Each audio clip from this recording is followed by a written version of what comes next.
It's funny when I think back to like when we were kids, right? Like the idea of a peeping Tom is almost like a joke. Right. Like you picture some goofy teenager in the bushes. It Yeah. was a cliche.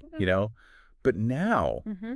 like knowing what we know now about criminal behavior, Yeah. it's actually pretty creepy to even think about. Oh, yeah.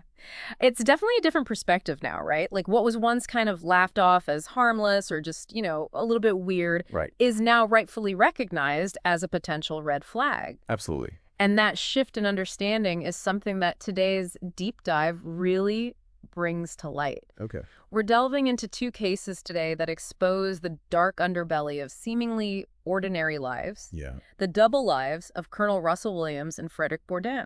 Fascinating. Two very different stories, Yeah. but both utterly captivating in their own way. Let's start with Colonel Williams. Okay? This guy was the picture of success. A decorated military officer in Canada rose through the ranks, even piloted Queen Elizabeth II a time or two, Wow. and lived with his wife Yeah. in this idyllic lakeside community called Tweed. He was the epitome of respectability, Right. a pillar of the community. And that's what makes this case so disturbing. The stark contrast between his public persona Right. and the horrifying secret life he led. It's like something out of a movie. Yeah. It all began with these bizarre robberies in his neighborhood. Women's underwear started disappearing from homes. Yeah. Can you imagine what people must have thought at the time? I can only imagine the initial reaction was almost dismissive, I think. Some residents joked about it, Really? assuming it was just some harmless prank. Oh, wow. Others suspected this local guy who already had a bit of a reputation. Nobody even considered Williams. It's crazy how he managed to stay under the radar for so long. He was completely above suspicion. But then things took a dark turn. They did. The underwear thefts escalated into violent home invasions and sexual assaults. And tragically, it culminated in the murders of two women. Corporal Marie France Como, who Williams actually worked with at CFB Trenton, Right. and a young woman named Jessica Lloyd. And it's important to note the level of premeditation involved in these crimes. Williams meticulously documented everything, Really? taking photos and videos, Oh, wait. even keeping a detailed catalog of the stolen underwear. That's chilling. It's a level of organization that's often seen in offenders who have a deep need for control. Wow. Not just control over their victims, but over the narrative of their crimes. Like he was building his own twisted collection. Exactly. And to think he just went to work the day after killing Jessica Lloyd, It's almost incomprehensible. like nothing had happened. The ability to compartmentalize like that is truly disturbing. Now, the police work in this case was incredible, though. It was. They used tire tracks and boot prints to narrow down their suspects, Smart. set up roadblocks, Mm-hmm. and even let Williams believe he was off their radar Yeah. to lull him into a false sense of security. It was a risky strategy, but it paid off. It did. They got him to confess during a 10-hour interrogation He cracked under pressure. and revealed the full extent of his depravity. And when they searched his homes, what they found was truly horrifying. I bet they didn't just find a few stolen items. No, they uncovered a massive collection of evidence. Thousands of photos and videos documenting his crimes. A huge collection of stolen underwear. Oh, my God. And even evidence that he had burned hundreds of pieces because he'd run out of space. He burned them. He did. The sheer volume of evidence was staggering. It's mind-boggling. And it speaks to the obsessive nature of his crimes. It's terrifying to think about the kind of mind that could orchestrate all of this. Absolutely. And there's the question of his wife. Could she have really been oblivious to all of this? That's a question that has haunted many people who followed this case. There were even allegations that she might have known, Right. and that they made some suspicious financial moves after his arrest. It's difficult to say for sure. It's possible that she was as deceived as everyone else, Yeah. taken in by the carefully constructed facade he presented to the world. It's a chilling reminder that we often only see what people choose to show us. That's true. In the end, Williams was sentenced to 2 life sentences. His military uniform and medals were destroyed. And the SUV he used to commit his crimes was crushed. A symbolic gesture. But the impact on the victims' families? That's something they'll carry with them forever. The scars of his crimes run deep. The case sent shockwaves through Canada and beyond, I can imagine. sparking a conversation about the nature of evil and the unsettling possibility that even those we trust implicitly can harbor dangerous secrets. Yeah, it really does make you question, like, who can you really trust? Yeah, absolutely. And it's a stark reminder that even the most seemingly upstanding individuals can have this dark side lurking beneath the surface. So we've talked about Colonel Williams, who was driven by this need for power and control. But now let's shift gears a bit and look at a case that explores a completely different motivation for deception. Okay. A deep yearning for family. This is the story of Frederick Bourdin. While Williams was driven to dominate and inflict pain, Right. Bourdin's actions seemed to stem from this profound need to be loved and accepted, even if it meant fabricating identities and manipulating those around him. So two sides of the same coin, in a way. Yes. Both involving deception, Right, but yeah. for completely different reasons. Exactly. It's a fascinating contrast. So who was this Frederick Bourdin? He was a French con man who gained notoriety in the 90s and early 2000s for his uncanny ability to impersonate missing children. Wow. He would weave these elaborate tales of abuse and hardship, Really? preying on people's empathy Okay. to gain a place to call home a sense of belonging. It sounds almost unbelievable. It does. But his story begins long before his cons. Okay. He had a really troubled childhood, abandoned by his father, taken from his mother, constantly struggling to fit in. It's almost as if he started inventing stories as a way to cope with the pain and rejection. Yeah, that makes sense. His early life experiences undoubtedly played a significant role in shaping his behavior. Right. The lack of stability, the absence of a loving family, the alleged abuse he suffered. Yeah. All of these factors likely contributed to this desperate need for connection Okay. that he tried to fulfill through his fabrications. So his early cons were almost like practice runs. Yeah, you could say that. He'd run away, pretend to have amnesia, Oh. even assume the identities of fictional homeless kids. Well, But he always confessed in the end. interesting. Almost like he was seeking attention more than anything else. It's like he wanted to be caught. There's definitely an element of that. And this pattern of attention seeking is something we often see in individuals who have experienced trauma. Right. It's not necessarily malicious. Okay. It's a way of validating their existence, proving that they matter. So how did he pull off these cons? Well, he had this interesting method. He wouldn't tell a lot of outright lies. Instead, he'd focus on emotional truths, Interesting. weaving them into his fabrications to make them more believable. It's like he was a method actor. In a way, Yeah. he immersed himself in these roles Wow. to convince not just others, but maybe even himself. That's incredible. Yeah. But his cons took a dangerous turn when he was facing potential prison time. They did? That's when he decided to impersonate a real missing child. Right. Nicholas Barclay, a 13-year-old boy who had vanished from San Antonio, Texas, 3.5 years earlier. It was a bold move. A significant escalation in his deception. Yeah. He wasn't content with creating fictional personas anymore. Right. He chose to insert himself into a real family's tragedy, Wow. exploiting their grief and desperation. And he went all out to make it believable. He did. He changed his appearance to match Nicholas's description. Really? He even got a stick and Poe tattoo to match one that Nicholas had. Wow. And incredibly, he convinced Nicholas's family that he was their long-lost son.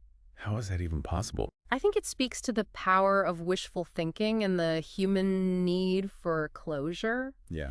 This family, so desperate to believe that their son was alive, Right. chose to overlook inconsistencies and embrace this stranger as their own flesh and blood. It's a reminder that sometimes we choose to believe what we want to believe. Even in the face of overwhelming evidence. But not everyone was fooled, right? Not everyone. A skeptical private investigator noticed a discrepancy in their earlobes, Oh, really? which apparently don't change throughout your life. Ah, I didn't know that. And an FBI agent requested DNA samples. Okay. Both Bourdin and Nicholas's mother refused. That's suspicious. It is. That refusal is particularly interesting. All right. Bourdin's reluctance is understandable. Right. But the mother's refusal raises questions about what she might have known or suspected. Do you think she was complicit in the deception? It's possible. Did she know the truth about Nicholas's fate and see Bourdin as a convenient cover-up? It's a chilling thought. It is. We may never know the full truth Bourdin eventually confessed, but the Nicholas Barclay case remains unsolved to this day. So it's a story shrouded in mystery, Absolutely. with lingering suspicions and so many unanswered questions. It's a reminder that sometimes, despite our best efforts to uncover the truth, the answers remain elusive. Yeah, it's frustrating, but also kind of captivating, right? It is. It makes you want to dig deeper, even if, you might never find all the pieces of the puzzle. So we have these two incredibly complex cases. Williams driven by power and control, leaving a trail of evidence that ultimately led to his downfall. Hmm. And Bourdain, consumed by this yearning for family, rely on emotional manipulation to get what he wanted. What stands out to you about their approaches to deception? What was fascinating to me is the contrast in their methods. Right. Williams was meticulous, almost obsessive in his documentation. Yeah. He created this digital trail that ultimately sealed his fate. It's like he was curating his own depravity. Whereas Bourdain was much more improvisational. He relied on his charisma and his ability to manipulate emotions on the fly. It's like he was playing a high-stakes game of improv. Exactly. Constantly adapting to the situation to keep the charade going. And in both cases, their carefully constructed facades eventually crumbled under scrutiny. It makes you wonder, is perfect deception even possible? Right. Can anyone truly erase their past and reinvent themselves without leaving any trace? That's a big question. It raises questions about the nature of identity Yeah. and how much of who we are is shaped by our past experiences. It's like we're constantly trying to outrun our own shadows. And perhaps that's the most unsettling takeaway from these stories. Even as we strive to create new identities to escape the ghosts of our past, Right. there are certain truths that we can never fully outrun. We carry our histories with us, Yeah. whether we acknowledge them or not. It's a sobering thought. It is. But maybe it's also a reminder to be honest with ourselves. Right? And to accept that our pasts, both the good and the bad, are part of what makes us who we are. Now, before we wrap up our deep dive into these fascinating, albeit unsettling cases, Okay. there's one more aspect of Bourdain's story that I find particularly intriguing. It's the ending. Oh, After years of living a life built on lies and deception, he seems to settle down. really? He marries, has 5 children, and by all accounts appears to have left his con man days behind him. So he finally found what he'd been searching for all along. Maybe. A sense of belonging, a family to call his own. It's a surprisingly hopeful twist to an otherwise dark and unsettling tale. It really is. And it makes you wonder about the nature of redemption. Right. Can someone who is engaged in such elaborate deceptions truly change? Or is there always a part of them that craves that thrill of the con? The age-old question, can a leopard really change its spots? Precisely. And while it's impossible to know for sure what's truly going on in Bourdain's heart, Right. the fact that he's built a seemingly stable and loving family suggests that maybe in his case redemption, or at least a version of it, is possible. It's a glimmer of hope amidst the darkness. It is a reminder that even those who have strayed from the path can sometimes find their way back. It's a hopeful thought. Yeah. But even in this seemingly happy ending, there's still a lingering sense of unease, Yeah. right? Yeah. In an interview, Bourdain was asked if he was a changed man. Oh, His response, "No, this is who I am." whoa, that's chilling. It suggests that even as he embraces this conventional life, he still acknowledges and maybe even accepts the darker impulses that shaped his past. It's a reminder that the human psyche is incredibly complex Absolutely. and often contradictory. We can evolve, we can strive to be better versions of ourselves, Yeah, but there are certain aspects of our nature that might remain constant even as our circumstances change. exactly. Yeah. And it's that complexity that makes these stories so compelling. Yeah. Well, we've covered a lot of ground today. Yeah. 2 very different cases, Yeah, both exploring the darker side of human nature. definitely makes you think. But before we wrap things up, I'd love to hear your final thoughts. You know, both of these stories deal with deception, Right. but for such vastly different reasons. Yeah. I'm curious which case resonated with you more That's a tough one. and why. Was it Williams's calculated cruelty Yeah. that just chilled you to the bone? Yeah. Or was it Bourdain's desperate yearning for belonging? That kind of sparked your empathy. You know, for me, what's most striking is how both cases challenge our assumptions about who we can trust Right. and the hidden complexities of human behavior. Mm-hmm. It's a reminder that appearances can be deceiving. Absolutely. And that line between good and evil, Yeah. between truth and deception, Right. is often way more blurred than we'd like to admit. It's not always so black and white. No, it's not. It definitely underscores the importance of, staying vigilant, Right. trusting our instincts, Yeah. and always questioning the narratives that we're presented with. It's like we can't just take everything at face value anymore. Exactly. We have to be critical thinkers. It also reminds us that truth can be elusive, Oh, for sure. and the search for it can lead us down some pretty winding and unsettling roads. But that search, however challenging it may be, is so essential. I agree. It's through questioning, through critical thinking, Right. that we can start to really understand the complexities of human behavior Yeah. and ultimately work towards creating a safer and more informed world. And for our listeners who are interested in digging even deeper into these cases, Yeah. we've included links to the documentary about Frederick Bourdieu Mm-hmm. and the New Yorker article about Russell Williams. Great resources. That was fascinating, too. Explore the source material. It is. It's like getting to peek behind the curtain a little bit. Right. And form your own conclusions. Well, that brings us to the end of another deep dive. It's been a heavy one, for sure. It has a lot to unpack. But these are the kinds of conversations that force us to confront uncomfortable truths about ourselves and the world around us. I think that's so important, though. It is. Because ultimately, those uncomfortable truths, Yeah, they can be catalysts for growth and change. I agree. So until next time, stay sexy. And don't get murdered.